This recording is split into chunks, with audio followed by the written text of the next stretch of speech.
Single Wide Farms, Tennessee sounds like a nice, relaxing place to be creative. Mm-hmm. Am I right? Yeah, good reference. Yeah, it's not even a real place. It's kind of just a place that is in my. I don't think that there's no. It's definitely not the legal title of the farm. Well, you need to get a zip code, man. I know, I do. One review actually said that that's where I was from, born in like Single Wide Farms, Tennessee. It started off as just like a hashtag type thing, Right. So I could organize all my pictures from the farm and stuff like that.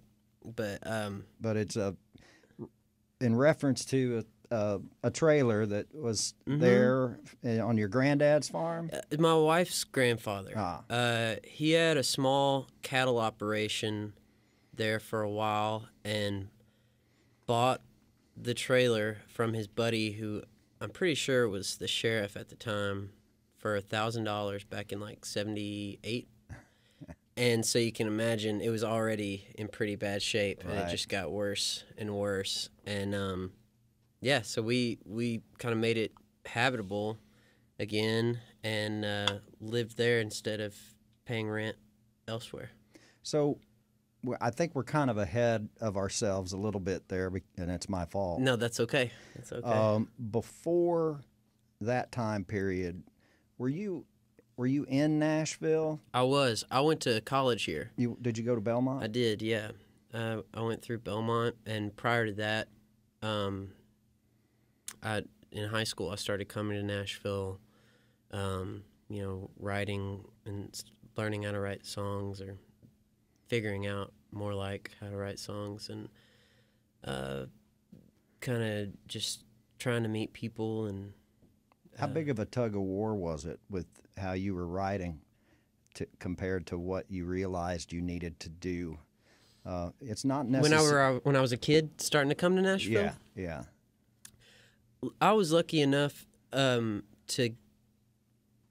be kind of taken in by some very gracious artistic types that never told me how I needed to write songs, and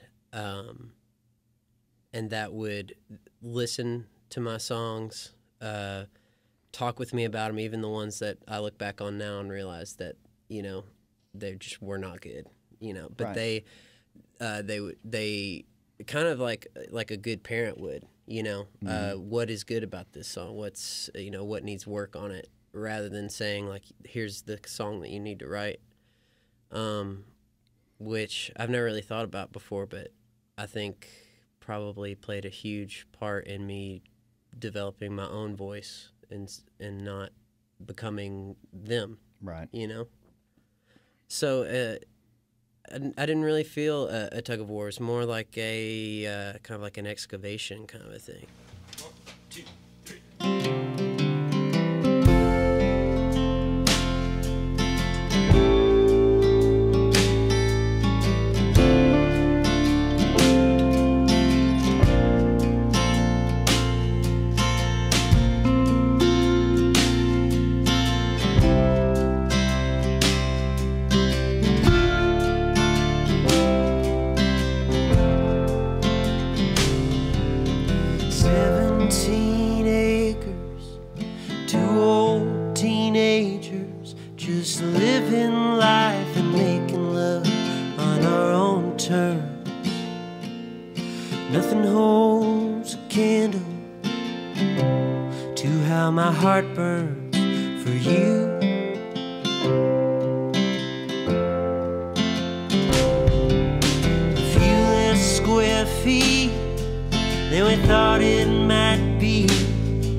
Charlie Peacock in New York, or was that past Belmont time? That was pre-Belmont time. That was pre-Belmont. I was in high school. Oh, no kidding. Yeah, yeah. And that's who you're talking about that took you in? Yeah. Okay. Yeah. So, for the record, Charlie Peacock produced the Civil Wars and the Lone Bellow, just to name two really big names. Yeah, two of his. I mean, he's a monster. He is great. A monster. So,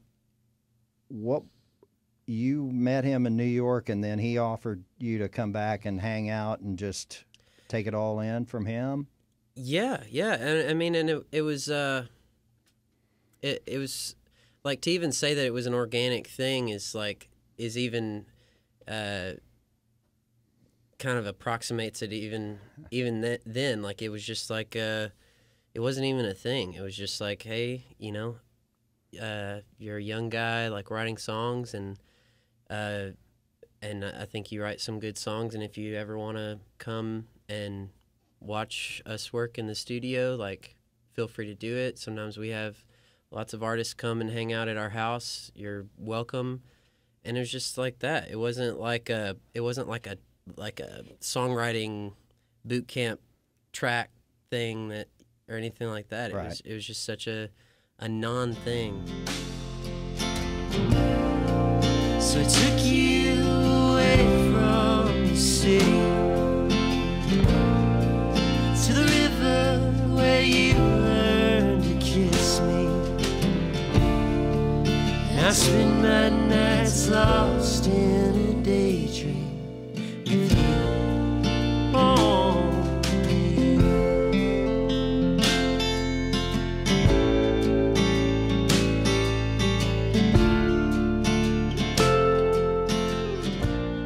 So you mentioned your wife. Yeah. So you... Miss Molly, hey. Miss Molly. Thank you, Miss Molly, for letting Joseph come play. She's still at work. So you guys got married, and there's a point in time where you go to her granddad's farm. Yeah, and hole up. Did you actually hole up in the trailer and ride, or? I mean, we went to town to get groceries and things like that, and to visit our parents, because the farm is about 10 miles from our hometown. Which is? Dyersburg, okay. Tennessee. Right. So the farm's between Dyersburg and Lenox.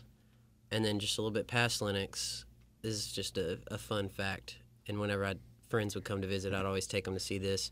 Town of Minglewood is there, which is where the Minglewood Blues, the old blues standard. Oh, okay, yeah. And it was like an old factory town where my granddad was born. And so it's just a ruin now. Right. But you can still see the vats where there's a box factory. You can see the vats where they would boil logs and to peel the bark and stuff like that. Right. Anyways, that's where we were. And I mean, we weren't like recluses necessarily, but you got groceries. We got groceries. We were we stayed in the trailer for 8 days once. We got like literally snowed in this last winter.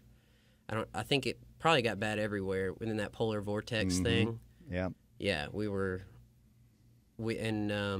had enough food, but we did run out of toilet paper and had to walk a few miles to our parents' house, which is like across the road and down a bit. And it's not good. That's not good. Got to have enough toilet paper. I'm thankful they were within walking distance. Because anything you would use outside was frozen. Exactly.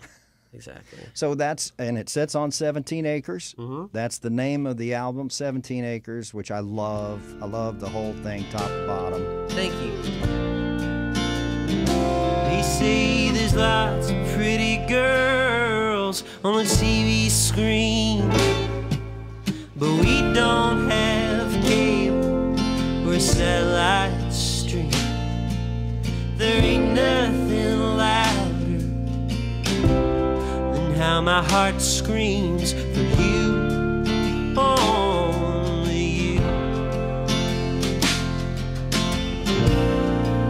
So I took you away from the city to the river where you learned to kiss me. And I spend my nights lost in a daydream with you, only you.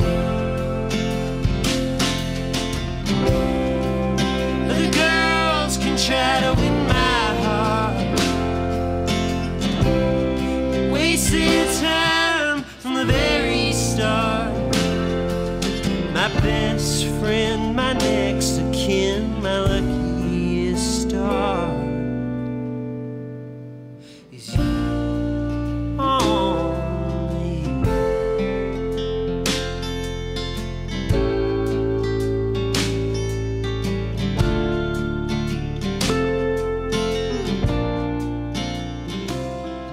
JosephLeMayMusic.com. Now, Thank is you. 17 Acres on iTunes? It's on iTunes and all the.